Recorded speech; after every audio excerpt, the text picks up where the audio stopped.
Naš prijatelj Nikola Draganić je poželeo da na području Guče i Čačka, baš sa nama, obeleži svojih četvrt veka bavljenja japanskim prepelicama i deceniju proizvodnje hobi inkubatora.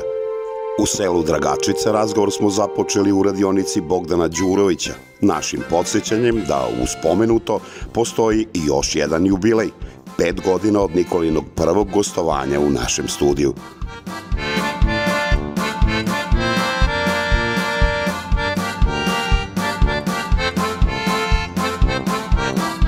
Jako brzo je prošlo tih 5 godina, a mnogo stvari se izdešavalo za tih 5 godina.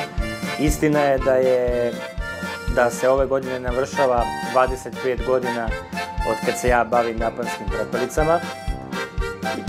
Kada sam počinjao bio sam malo stariji nego moj sin. Evo ja sad hoću njega da uvedem u posao mnogo mlađeg nego što sam ja bio. I ja ću ovom prilikom odmah na početku da vam kažem da sam odvojio, neka bude simbolično, 25 prepelica sa sve kavezom, da poklonim nekome od vaših gledalaca, tako da uvek ima sveža, lekovita jaja za sebe i za svoju porodicu. Vama sam doneo jedan naš novi proizvod, a to je čarobni napitak. To mi ne prodajemo, to pravimo samo za posebne prijatelje i poklon za posebne goste, što se kaže. Nikola, hvala u ime celog Agro TV-a i naravno emisije Agro popodne sada, da samo gledalcima kažemo da se ovaj poklon odnosi na one koji se prvi budu javili u premijernom izdanju emisije Agro popodne subotom od 16 časova i to na broj 069 1999 069. Tako je, prvi ko se bude javio dobit će ptice. Simboličnih 25 japanskih prepelica u kavezu sa opremom, pratećem i tako da. Sa pratećem opremom. E sada drugi deo ove priče jesu inkubatori koji su, sećam se, pre 5 godina bili onako priča stidljiva, rekao bih, sa jednim neobičnim početkom. To je sve otišlo, ja bih rekao, prilično daleko. I evo sad oko nas ovde inkubatori na sve strane, je li moguće da je to tolika tražnja i potražnja za inkubatorima?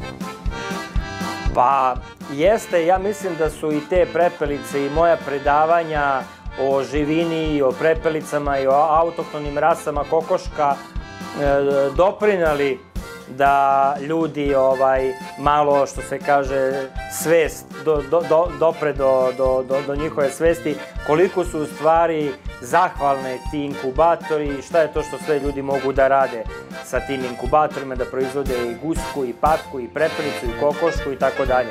Previše je hibrida, hibridnog kukuruza, previše pesticida, kokoške se slabo raskocavaju i onda ljudi hteli ne hteli na veštački način izvode piliće. Dakle, inkubatori su praktično namenjeni za, ajde neću da kažem hobiste, ali za ljude koji se onako u manjoj meri bave živinarstvom ili u nekoj osrednjoj meri, što bi se reklo.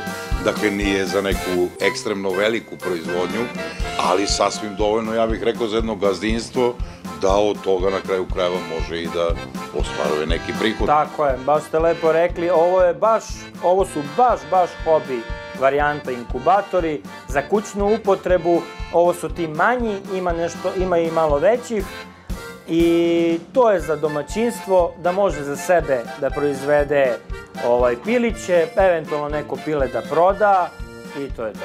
Koji je kapacitet? Evo da malo kažemo o inkubatorima nešto. Ovo oko nas što vidite sada, to je za 56 kokošijih jaja.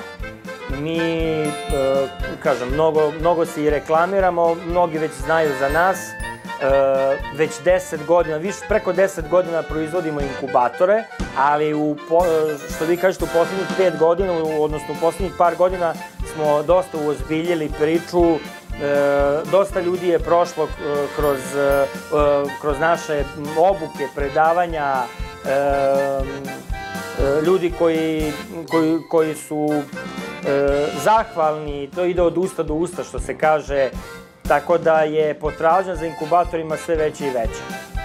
Možda je toj povećanoj tražnji za inkubatorima Nikole Draganića doprineo i njegov poklon inkubatoru u obliku torte, emisiji Naše dobro za njeno 100. izdanje u vreme pandemije koronavirusa pre 3,5 godine.